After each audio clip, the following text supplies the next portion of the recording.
मैं बोल रहा हूं प्लास्टिक। प्लास्टिक का एक रूलर लो और उसे अपने बालों पर पीछे घसो और फिर अपने हाथ के बाल के ऊपर आप उसे ले आओ। आपके जो हेयर है ना ये हैंड पर, ये खड़े हो जाएंगे, स्टैंड हो जाएंगे। आप टीवी को ऑन करने से पहले अपने हाथ को टीवी के स्क्रीन के सामने लगा दो और उसे ऑन करो। आपके ये सारे हेयर स्ट्रेट स्टैंड हो जाएंगे। आप जब स्वेटर पहनते हो तो स्वेटर पहनते समय कभी भी स्पार्कलिंग तड़ आवाज आती है तो वो भी स्टैटिक इलेक्ट्रो फोर्स या स्टैटिक इलेक्ट्रिसिटी फोर्स या फिर फ्रिक्शनल फोर्स है। इन शॉर्ट, जब दो सरफेस आपस में टकराते हैं, रगड़ते हैं, घर्षण होती है तो उससे जो एनर्जी प्रोड्यूस होती है या वो जो फोर्स है ना बेटा, वो कहलाता है स्टैटिक इलेक्ट्रिक फोर्स।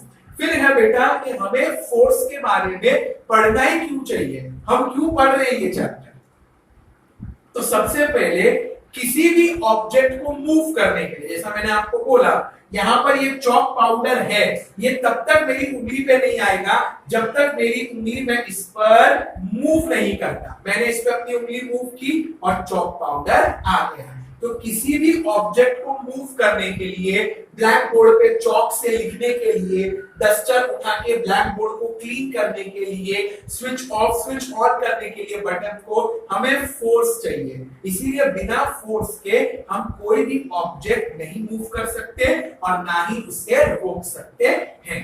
साथ ही साथ हमें अगर ऑब्जेक्ट को ज्यादा स्पीड में देना, जैसे कि जब टेरेस पे आप क्रिकेट खेलते हो और वही बॉल टेरेस से कोई शॉट मारे और नीचे आ जाती है तो जो ग्राउंड फ्लोर पे व्यक्ति होगा ना, उसे रोड पर से आपके लिए बॉल फेंकने में बहुत ज्यादा फोर्स लगाना पड़ेगा, क्योंकि एक तो ग्रेविटी उस बॉल को नीचे खींचेगी, दूसरा हवा उस बॉल का डायरेक्शन चेंज करेगी और तीसरा बॉल का वजन इतना लाइट है कि वो इन सब से आराम से अपनी दिशा भटक जाएगी। तो इन सब से बचने के लिए वो आदमी अपनी पूरी ताकत लगाकर बॉल को फेंकता है और बॉल सीधा आपके हाथ में आ जाती है। तो इसको भी कहते हैं फोर्स। आपने कुम्हार देखा होगा, पॉटर क्या करता है, एक मिट्टी को पहले गोल चक्कर को गोल गोल घुमाता है, एक बड़ा सा व्हील लेता है और उसको बहुत जोर से गोल घुमाता है,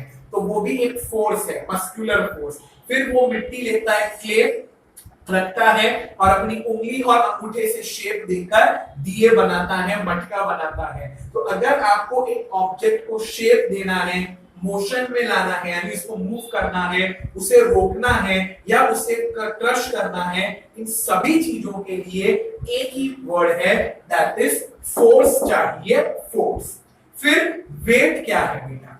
वेट का सीधा मतलब होता है हमारे ऊपर ग्रेविटी कितना वजन डाल रही है। जितनी ज्यादा ग्रेविटी हमें नीचे खींचेगी ना बेटा, हमारा वजन उतना ज्यादा है। फॉर एन एग्जाम्पल, जब आपको स्कूल आना होता है तो क्या होता है, हेवी बैग होता है कंधे पर, तो आप सीढ़ी चढ़ते चढ़ते थक जाते हो, बिकॉज एक तो आपकी बॉडी का वजन और बुक्स जो बैग में रखी है उसका वजन और उन सभी को नीचे खींच रहा है। तो जितना ज्यादा वजन होगा इसका मतलब ग्रेविटी उतना ज्यादा आपको नीचे खींच रही है। लेकिन अभी जब आप स्कूल में नहीं आ रहे, आप कितनी बार भी सीढ़ी अप डाउन कर लो, आपको कोई फर्क नहीं पड़ता, आपको कोई इश्यू नहीं आता। दैट रीजन आपकी बॉडी के ऊपर ग्रेविटी उतनी ही आ रही है जितना आपका वजन है। सिंपल भाषा में अगर समझना हो ना बेटा, तो आपका जो वजन है ना वो कुछ नहीं है, वो सिर्फ और सिर्फ ग्रेविटी है जो आपको नीचे खींच रही है और आपको अपना वजन बताती है। नेक्स्ट है बेटा कि हमें मशीन्स जो होती है उन्हें टाइम टू टाइम ऑयल क्यों करना चाहिए। देखो बेटा, मशीन्स जो होती है वो छोटी छोटी ना जाने कितनी अलग अलग मशीन्स को कंबाइन कर बनती है। जब ये छोटी छोटी मशीन्स कंबाइन होती है तब जाकर एक बड़ी या एक कॉम्प्लेक्स मशीन यानी कि एक बड़ी मशीन बनती है। इसके ऊपर धूल चिपक सकती है या इसके ऊपर कभी पानी गिर सकता है, ये पड़े पड़े खराब हो सकती है, इस पे जंग लग सकता है या इसके अंदर कोई कीड़ा जीव जंतु मर जाए, फंस जाए, अटक जाए, कुछ भी हो सकता है। तो अगर आप इसको टाइम टू टाइम मेंटेन नहीं करोगे, सर्विसिंग नहीं करोगे, तो इससे बेटा मशीन ना बहुत जल्द खराब हो जाएगी। इसी से उल्टा अगर आप अपने घर में एक लैपटॉप लाए हो फॉर एग्जांपल, उस लैपटॉप को हर रोज सुबह उठने के बाद एक ड्राई क्लॉथ से उसकी सारी डस्ट क्लीन कर दो, आप उसको प्रॉपर्ली धीरे से रखो, धीरे से उठाओ, उसकी स्क्रीन को ढंग से ओपन करके क्लोज करो, बटन्स को धीरे धीरे आप दबाओ और हर साल उसका एक बार आप सर्विस कराओ, यानी कि उसकी बैटरी चेक कराओ, अंदर को खुलवाकर उसकी धूल मिट्टी क्लीन कराओ, आपका लैपटॉप सालों साल चलेगा। आप अपनी बाइसिकल को ही देख लो ना, बाइसिकल में अगर आप 6 से 7 महीना या 3 से 4 महीना ऑयलिंग मत करो तो उसपे धूल चिपक जाती है। वो धूल से जब आप बाइसिकल चलाते हो तो कर कर कर कर एक अजीब सी आवाज आने लगती है और ऑयलिंग करते ही वो आवाज गायब हो जाती है। तो अगर आप अपनी मशीनों का अच्छे से ध्यान रखोगे, उन्हें टाइम टू टाइम सर्विस कराओगे, उन्हें ऑयलिंग कराओगे, उनके ऊपर धूल मिट्टी चिपकने नहीं दोगे, तो बेटा वो मशीन्स कभी भी खराब नहीं होगी, या इसको ऐसा कहो कि लॉन्ग रन तक आपका साथ निभाएगी। बिकॉज आप जितनी केयर करोगे अपनी मशीन की, मशीन उतनी ज्यादा चलेगी। इसीलिए मशीन्स को बड़ी बड़ी इंडस्ट्रीज में, फैक्ट्रीज में टाइम टू टाइम मेंटेनेंस के लिए फैक्ट्री को बंद किया जाता है, सब मशीन्स को ऑयलिंग की जाती है, चेक किया जाता है, ताकि कभी भी कोई भी प्रॉब्लम नहीं आए। रेलवे में भी होता है ये, जब बड़े बड़े जंक्शन आते हैं, इंजन वहां पे रुकता है, तो 3-4 लोग आके कोई टॉर्च से नीचे का सब इंजन का पार्ट्स चेक कर रहा होता है, कोई मीटर रीडिंग ले रहा होता है, इंजन का टेम्परेचर मापते हैं, फ्यूल टैंक देखते हैं, सारी वायरिंग चेक की जाती है।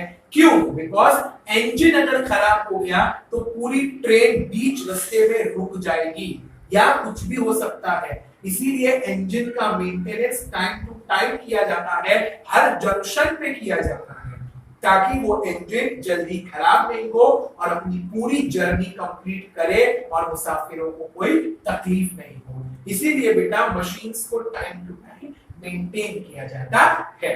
बाय दिस बेटा ये छोटा सा चैप्टर है आपका, वो कंप्लीट होता है।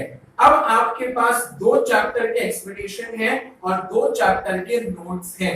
आप उन सभी को अपनी 200 पेजेस की न्यू EVS 1 मत लिखा करो। आप 6th में हो, 6th में जनरल साइंस होता है, EVS नहीं होता है। तो जनरल साइंस की 200 पेजेस की बुक में आप उसे अच्छे से कॉपी करना, और जैसा कि मैंने आपको पहले ही बताया है, fill in the blanks, true or false, match the column, name the following, answer in one word, ये सभी ऑब्जेक्टिव्स आपको वीडियो देखकर और टेक्स्ट बुक रीड करके ही मिलेंगे।